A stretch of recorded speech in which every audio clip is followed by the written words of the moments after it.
徐奶爸又给福宝起了个新爱称，看得出来他真的把小福当自家闺女宠。闷墩儿，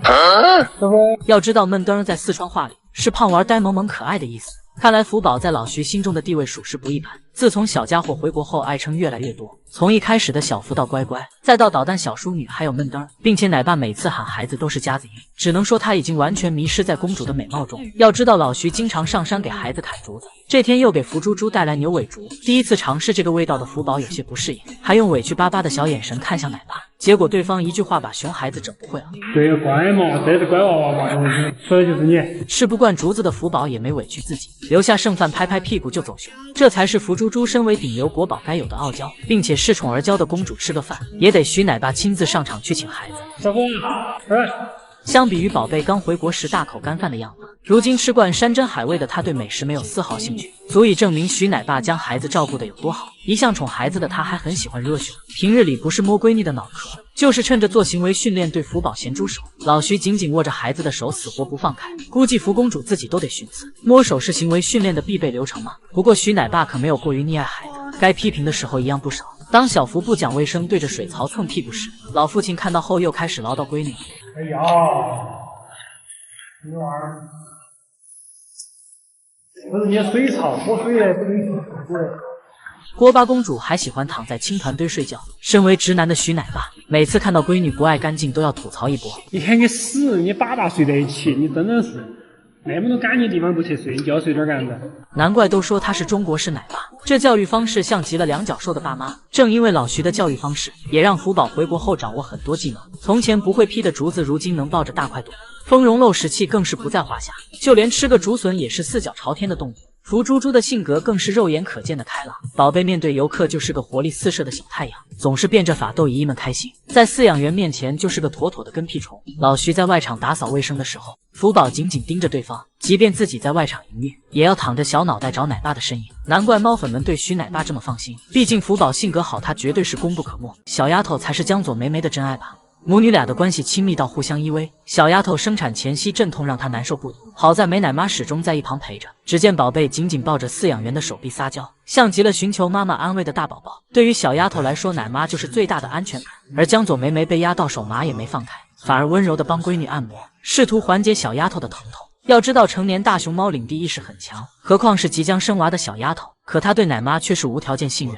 甚至将小脑壳依靠在对方的肩膀上。有了美奶妈的耐心守候后，原本烦躁不安的小丫头也逐渐平静下来。宝贝经过好几个小时的挣扎后，这才成功生下崽崽。小丫头看到孩子的那一刻，母性爆棚，她小心翼翼地叼起来幼崽，生怕一不小心误伤对方。正因为太爱，导致宝贝对周围一切都很警惕，即便是奶爸端着盆盆奶头喂，她连看都不看一眼，直接用手挡住，同时还紧紧盯着熊猫宝宝，生怕两位饲养员觊觎自己的孩子。奶爸只能在一旁耐心劝说着闺女，可小丫头主打一个软硬不吃，依旧选择背对饲养员紧紧抱着自家宝贝。为了让生产后的小丫头补充体力，奶爸只能用勺子亲手将食物喂到嘴边，费尽千辛万苦才让新晋宝妈吃上饭。然而小丫头喝完奶后依旧高冷，为保护怀里的熊猫宝宝，她非要抱着自家小孩背对着奶爸。相比之下，美奶妈就轻松多了，她只是在远处喊了一声闺女的名字，宝贝就立马转身送出怀里的幼崽。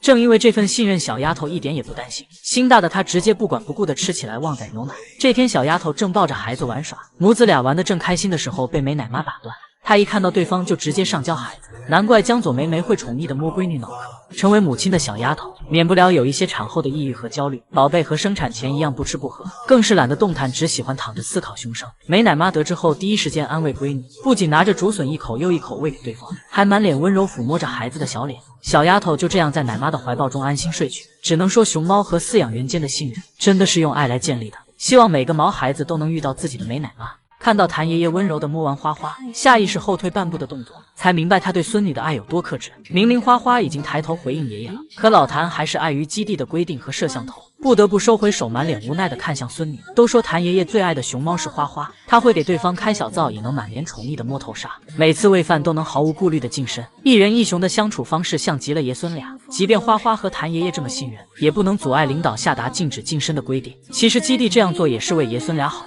一是花局长已经成年，应该学会独立；二是担心谭爷爷的人身安全。可这个规定对谭棉花来说却很残酷。一向亲人、性格温顺的花花，再也不能像以前那般抱大腿撒娇。好不容易等来爷爷来外场投喂自己后，他也只能亲眼看对方一点点地后退。花花不知道发生了什么事情，宝贝还误以为最爱的爷爷疏远自己，难怪把孩子气得扭头背对游客。只要见不到爷爷的日子里，花宝鸡就抱着大树充当对方的大腿，他紧紧抱着，就是不愿意放手。这一刻的花花别提有多委屈了。还记得爷孙俩从前经常上体育课，这段记忆也是花花挥之不去的，所以他经常独自一熊爬上木架，不是用力够树上的叶子，就是抓着木桩不放手。这一切只是为了重温爷爷教过的功课。而谭爷爷何尝没有想念孙女呢？即便他不能随意去外场，可爷孙俩的感情却是始终未变。老谭经常在看台上注视着孩子，观察着花花的一举一动，甚至还忍不住掏出手机记录宝贝孙女。一大把年纪的他都恨不得翻栏杆了。因为基地的规定，谭爷爷不能亲手投喂，只能提前去外场加餐摆放果脯。